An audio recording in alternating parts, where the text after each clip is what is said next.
Operation devil hunt শুরু হয়েছে, এটার ব্যাপারে আপনাদের দলের অবস্থান অথবা ব্যক্তিগতভাবে চারিদিকে তো ডেভিল, জি চারিধারে তো ডেভিল, শয়তান ঘুরে বেড়াচ্ছে না। ঘটনাগুলো একটা লক্ষণীয় ব্যাপার হচ্ছে যে এই সরকার থাকা অবস্থায় আমরা গাজীপুরে যে ঘটনাটা সংগঠিত হয়েছে, এটা তো কেউ সহজভাবে নিতে পারছে না। ভুল যারই হোক, যেভাবেই হোক, এইভাবে মানে পরাজিত শক্তির কাছে, মানে কর্তৃত্ববাদী শাসকদের অনুসারীদের কাছে গণঅভ্যুত্থানের নেতৃত্ব দানকারী বা ভাবনার লোকরা মার খাবে, এটা থেকে প্রত্যাশা করে না। বলা যায় যে এই ধরনের ঘটনা সৃষ্টি করে মানে পতিত সরকারে যেসব লোকজন কিছু কিছু ক্ষেত্রে নির্বিঘ্নেই দেশে ব্যবসা বাণিজ্য জীবনযাপন এতটা অ্যাগ্রেসিভ কিন্তু এই ঘটনার আগে সংঘটিত হয় নাই। এমনকি 6 মাসের মধ্যে শেখ হাসিনার মানে ডক্টর ইউনূস সাহেব বলছেন, অনেক দায়িত্বশীলরা কিন্তু ভারতকে বলছেন যে উনি ওখানে আসেন, ওইভাবে কথা না বলে থাকুক।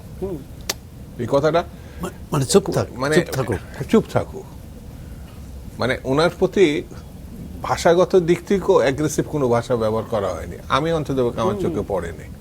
কিন্তু উনি যেটা মানে 6 মাস পূরণের দিন যে বক্তৃতার ইয়েটা, তা আমার কাছে মনে হয়েছে যে উনি দেশ, জাতি, জনগণ, পরিস্থিতি কোনোটাই মাথায় নেন নাই।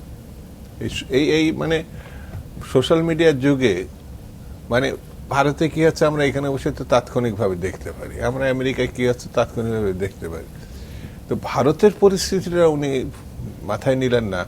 আর তার দলের যে অবস্থা, প্রতিটা ইউনিয়ন, থানা বা মানে আমি ঢাকা শহরের কথা বাদই দিলাম, তারা যেভাবে আছে, ও দেশে কত লোক গেছে আওয়ামী লীগের, আমার এমপি বা মন্ত্রী বা এগুলো বাদ দিয়ে যদি আমি বলি, তার প্রতিক্রিয়া তো এই যে রিসেন্টলি যে ভাঙচুর টাংচুর হইলো সেটা হচ্ছে সেটারই প্রতিক্রিয়া। 6 মাস পরে হলো, কিন্তু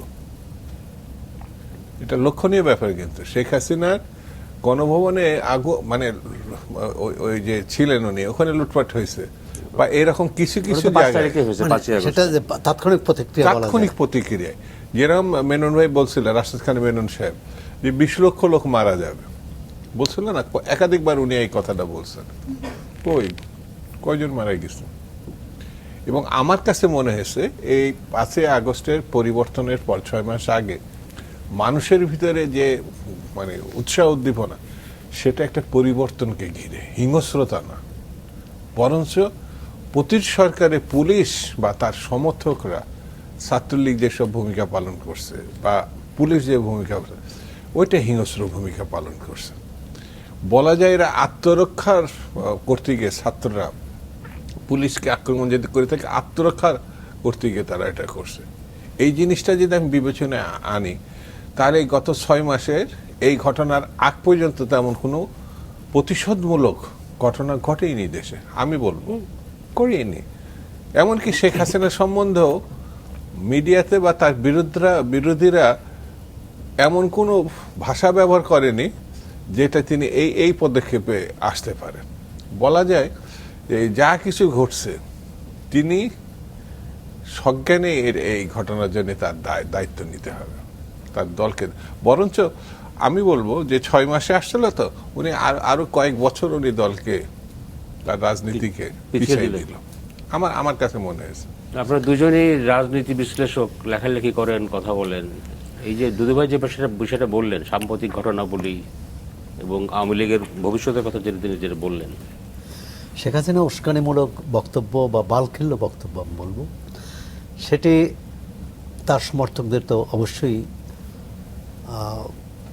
আহতই করেছে, আশাহত করেছে।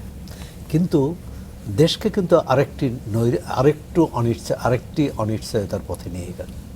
কারণ এর ক্রিয়ার প্রতিক্রিয়া হলো বঙ্গবন্ধুর বাড়ি এবং আরও আওয়ামী লীগ নেতাদের বাড়িঘর ভাঙচুর। এবং দেখুন, কখনো একটা অন্যায় দিয়ে আরেকটি অন্যায়ের প্রতিকার করা যায় না। এখন আলোচনায় কিন্তু শেখ হাসিনার ভাষণ আর নেই, এখন আলোচনায় কিন্তু 32 নম্বরে কী হয়েছে, আওয়ামী লীগের গাজীপুরে কী হয়েছে, এবং ভবিষ্যতে যে আরেকটি হবে না, গাজীপুর কেন, সাভারেও কিন্তু প্রতিরোধের মুখে পড়তে হয়েছে। সুতরাং আমি মনে করি যে এক্ষেত্রে কিন্তু উপদেষ্টা মাহবুজ আলম তার একটা কিন্তু বেশ খুবই নমনীয় এবং খুবই বলবো যে বিচক্ষণ বার্তা ছিল, যে ভাঙন নয়, আমরা গড়ব এবং সেখানে যুক্তি তর্ক জ্ঞান দিয়েই আমরা এগোবো। না, এখানে সৌরভ ভাই, আরেকটা কথা আপনার একটু যুক্ত না, করি। জি, জি। প্রধান উপদেষ্টাও কিন্তু বলছে হাসিনা এবং তার ব্যক্তিগত সম্পত্তির উপরেও মানে আক্রমণাত্মক কিছু না ঘটে, এই ধরনের কথা বলছে। এটা বলেছে, কিন্তু দুদু ভাই এটা তো ঘটনা ঘটে যাওয়ার পরে বলেছে।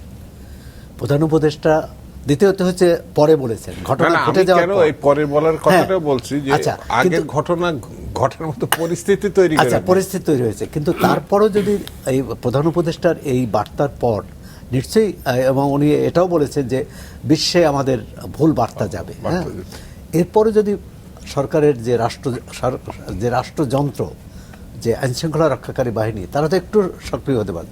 32 নম্বর বাড়ি গড়িয়ে দিয়েছে, কিন্তু ওই জায়গাটা তো লুটপাটের জায়গায় হতে পারে না। 3 দিন ধরে লুটপাট চলছে, আপনার তার ইট নিয়ে যাচ্ছে, মানে এটি দেশে তো সরকার আছে, আইন আছে, মানে এটি ধরেন মানে মানুষের মধ্যে তো ওইটা জাগবে।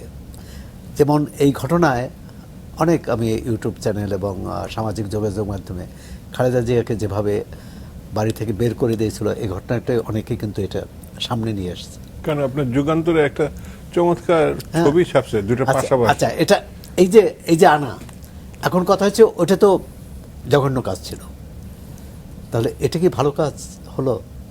মানে মানুষ কিন্তু দুই দিক থেকে বিচার করবে। এটাই আজকে যারা কান্নাকাটি করছে, যারা ব্যথিত হয়েছে, সেটা অবশ্যই ব্যথিত হওয়ার যথেষ্ট কারণ আছে। কারণ এই বাড়িটা তো শেখ হাসিনার বাড়ি না, এই বাড়িটা বাংলাদেশের যে স্বাধীনতার নেতা শেখ মুজিবুর রহমানের বাড়ি, এবং এই বাড়িটা অনেক স্মৃতি আছে। মানে এই বাড়ির, সুতরাং আরেকটা বাড়ি, এটা জাদুঘর ঘোষণা করা হয়েছে। আচ্ছা, যদি মনে করে সরকার যদি এটাকে শত্রু সম্পত্তিও ভাবে, তাহলে তো সেটা আইনিভাবে করতে হবে, মানে আইন দিয়ে করতে হবে। 65 সালের যুদ্ধের সময়, বা দুদুভাই নিশ্চয়ই মনে থাকবে যে যুদ্ধের সময় তৎকালীন পাকিস্তান সরকার এখানে যারা সংখ্যালঘু ছিল তাদের সম্পত্তিকে শত্রু সম্পত্তি ঘোষণা করেছে, ভারতেও করেছে। ভারতে শুনেছি যে এটি ব্যাপকভাবে করে না, ভারতেও ওখানে মুসলমানদের যাদের সন্দেহ করেছে যে এরা দেশের শত্রু, তাদের শত্রু করে তাদের সম্পত্তিও কিন্তু শত্রু সম্পত্তি ঘোষণা করেছে। এবং এই স্বাধীনতার 53 বছর ধরে ওই শত্রু সম্পত্তির জের কিন্তু এখনও চলছে।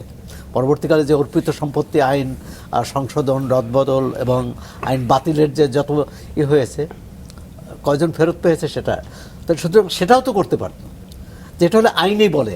আইন তো অনেকে সেই আইন পরবর্তীকালে চ্যালেঞ্জ হতে পারত, সমালোচিত হতে পারত, এমনকি সেই আইন বদলানোর সুযোগ আছে।